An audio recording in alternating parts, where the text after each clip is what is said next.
Exodus 29. This is a ceremony you must follow when you consecrate Aaron and his sons to serve me as priests.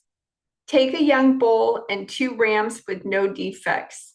Then, using choice wheat flour and no yeast, make loaves of bread, thin cakes mixed with olive oil, and wafers spread with oil. Place them all in a single basket and present them at the entrance of the tabernacle, along with the young bull and the 2 rams. Present Aaron and his sons at the entrance of the tabernacle and wash them with water. Dress Aaron in his priestly garments, the tunic, the robe worn with the ephod himself, and the chest piece. Then wrap the decorative sash of the ephod around him.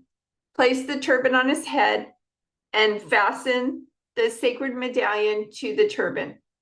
Then anoint him by pouring the anointing oil over his head. Next, present his sons and dress them in their tunics. Wrap the sashes around the waists of Aaron and his sons and put their special head coverings on them.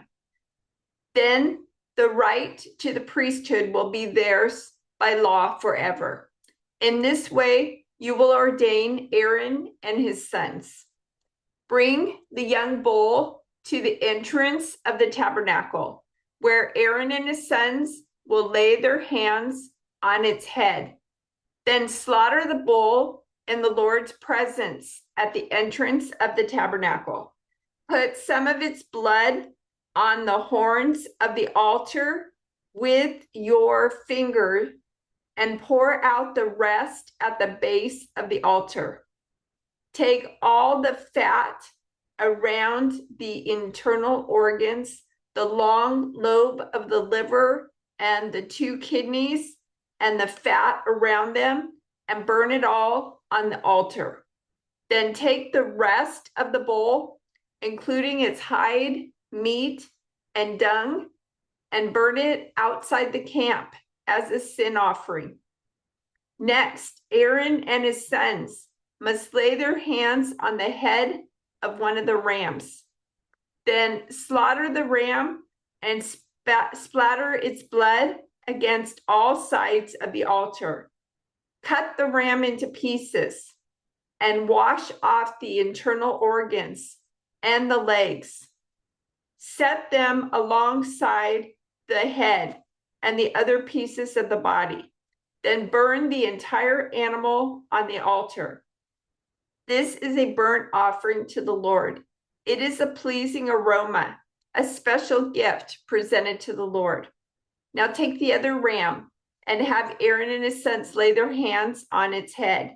Then slaughter it and apply some of its blood to the right earlobes of Aaron and his sons, and also put it on the thumbs of their right hands and the big toes of their right feet. Splatter the rest of the blood against all sides of the altar. Then take some of the blood from the altar and some of the anointing oil and sprinkle it on Aaron and his sons and on their garments. In this way, they and their garments will be set apart as holy. Since this is the ram for the ordination of Aaron and his sons, take the fat of the ram, including the fat of the broad tail, the fat around the internal organs, the long lobe of the liver, and the 2 kidneys, and the fat around them, along with the right thigh. Then take 1 round loaf of bread, 1 thin cake mixed with olive oil, and 1 wafer from the basket of bread without yeast that was placed in the Lord's presence. Put all these in the hands of Aaron and his sons to be lifted up as a special offering to the Lord. Afterward, take the various breads from their hands and burn them on the altar along with the burnt offering. It is a pleasing aroma to the Lord, a special gift for him. Then take the breast of Aaron's ordination ram and lift it up in the Lord's presence as a special offering to him. Then keep it as your own portion. Set aside the portions of the ordination ram that belong to Aaron and his sons. This includes the breast, the thigh that were lifted up before the Lord as a special offering. In the future, whenever the people of Israel lift up a peace offering, a portion of it must be set aside for Aaron and his descendants. This is their permanent right, and it is a sacred offering from the Israelites to the Lord. Aaron's sacred garments must be preserved for his descendants who succeed him, and they will wear them when they are anointed and ordained. The descendant who succeeds him as priest will wear these clothes for 7 days as he ministers in the tabernacle and the holy place. Take the ram used in the ordination ceremony and boil its meat in a sacred place. Then Aaron and his sons will eat this meat along with the bread in the basket at the tabernacle entrance. They alone may eat the meat and bread used for their purification in the ordination ceremony. No one else may eat them, for these things are set apart and holy. If any of the ordination meat or bread remains until morning, it must be burned. It may not be eaten, for it is holy. This is how you will ordain Aaron and his sons to their offices, just as I have commanded you. The ordination ceremony will go on for 7 days. Each day, you must sacrifice a young bull as a sin offering to purify them, making them right with the Lord. Afterward, cleanse the altar by purifying it, making it holy by anointing it with oil. Purify the altar and consecrate it every day for 7 days. After that, the altar will be absolutely holy, and whatever touches it will become holy. These are the sacrifices you are to offer regularly on the altar. Each day, offer 2 lambs that are a year old, one in the morning and the other in the evening. With one of them, offer 2 quarts of choice flour, mixed with 1 quart of pure oil of pressed olives. Also offer 1 quart of wine as a liquid offering. Offer the other lamb in the evening along with the same offerings of flour and wine as in the morning. It will be a pleasing aroma, a special gift presented to the Lord. These burnt offerings are to be made each day from generation to generation. Offer them in the Lord's presence at the tabernacle entrance. There I will meet with you and speak with you. I will meet the people of Israel there in the place made holy by my glorious presence. Yes, I will consecrate the tabernacle and the altar, and I will consecrate Aaron and his sons to serve me as priests. There I will live among the people of Israel and be their God, and they will know that I am the Lord their God. I am the one who brought them out of the land of Egypt, so that I could live among them. I am the Lord their God. Then make another altar of acacia wood for burning incense. Make it 18 inches square and 36 inches high, with horns at the corners carved from the same piece of wood as the altar itself. Overlay the top, sides, and horns of the altar with pure gold and run a gold molding around the entire altar. Make 2 gold rings and attach them on opposite sides of the altar below the gold molding to hold the carrying poles. Make the poles of acacia wood and overlay them with gold. Place the incense altar just outside the inner curtain that shields the Ark of the Covenant, in front of the Ark's cover, the place of atonement that covers the tablets inscribed with the terms of the covenant. I will meet with you there. Every morning when Aaron maintains the lamps, he must burn fragrant incense on the altar. And each evening when he lights the lamps, he must again burn incense in the Lord's presence. This must be done from generation to generation. Do not offer any unholy incense on this altar or any burnt offerings, grain offerings, or liquid offerings. Once a year, Aaron must purify the altar by smearing its horns with blood from the offering made to purify the people from their sin. This will be a regular annual event from generation to generation, for this is the Lord's most holy altar. Then the Lord said to Moses, whenever you take a census of the people of Israel, each man who is counted must pay a ransom for himself to the Lord. Then no plague will strike the people as you count them. Each person who is counted must give a small piece of silver as a sacred offering to the Lord. This payment is half a shekel based on the sanctuary shekel, which equals 20 gerahs. All who have reached their 20th birthday must give this sacred offering to the Lord. When this offering is given to the Lord to purify your lives, and the poor to purify your lives, making you right with him, the rich must not give more than the specified amount, and the poor must not give less. Receive this ransom money from the Israelites and use it to care for the tabernacle. It will bring the Israelites to the Lord's attention, and it will purify your lives. Then the Lord said to Moses, make a bronze wash basin with a bronze stand. Place it between the tabernacle and the altar and fill it with water. Aaron and his sons will wash their hands and feet there.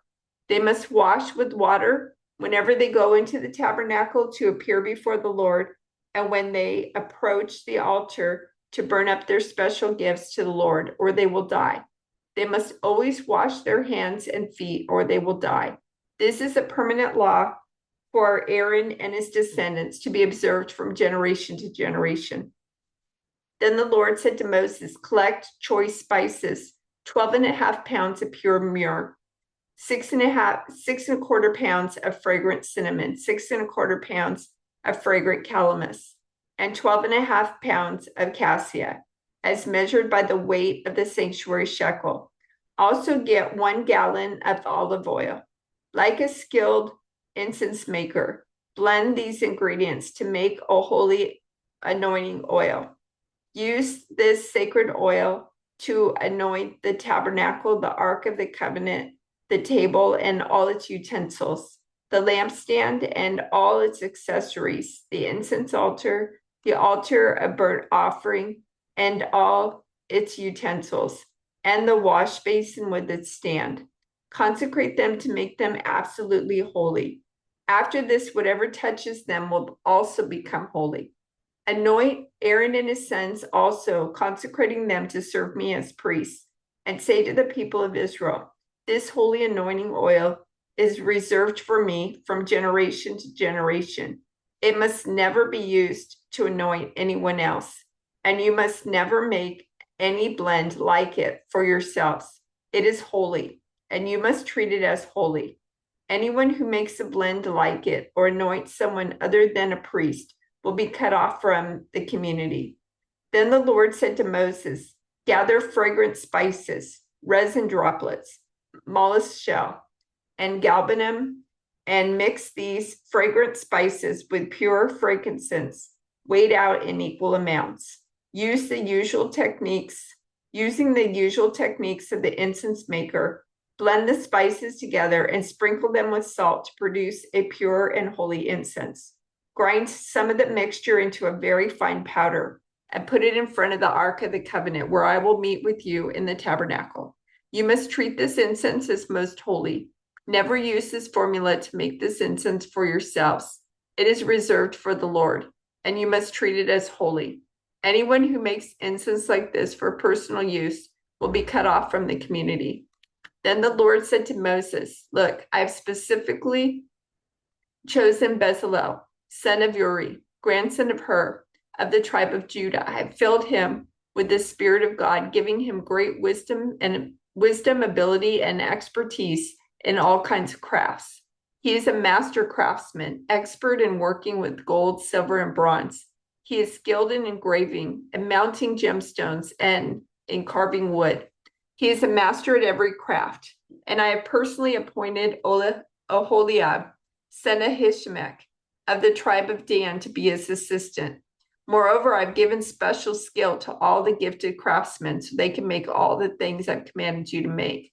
The tabernacle, the Ark of the Covenant, the Ark's cover, the place of atonement, all the furnishings of the tabernacle, the table and its utensils, the pure gold lampstand with all its accessories, the incense altar, the altar of burnt offering with all its utensils, the wash basin with its stand, the beautifully stitched garments, the sacred garments for Aaron the priest, and the garments for his sons to wear as they minister as priests, the anointing oil, the fragrant incense for the holy place. The craftsman must make everything as I have commanded you.